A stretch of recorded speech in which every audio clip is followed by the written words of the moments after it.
అంటే ఇప్పుడు ఒక పర్సన్, ఒక ఆర్టిస్ట్ అనేవాళ్ళు హ్మ్. సినీ ఇండస్ట్రీలోకి రావాలి అంటే మీరు టాలెంట్‌ని చూసి ఎంకరేజ్ చేస్తారా?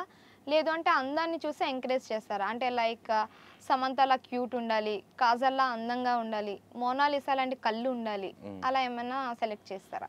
అట్లా ఏముండదు. అదేంటంటే క్యారెక్టర్ వైస్‌గా ఉంటది. టాలెంట్ అంటే ఇప్పుడు కొన్ని రియాలిటీస్ ఉంటాయి. టాలెంట్‌ని కొద్దిగా రికవర్ చేసుకోవచ్చు అందులో. రియాలిటీస్ ఉంటాయి కాబట్టి కొద్దిగా ఈజీ అవుతది. లుక్ వైజంగా అంటే క్యారెక్టర్‌కి లుక్ ఎట్లుంటదో దాన్ని బట్టి తీసుకుంటాం. హ్మ్. అంటే అందంగా ఉంటే తీసుకుంటారా? అందంగానే ఏం లేదు. ఇప్పుడు మేకప్ ఏసి కూడా చేయొచ్చుగా.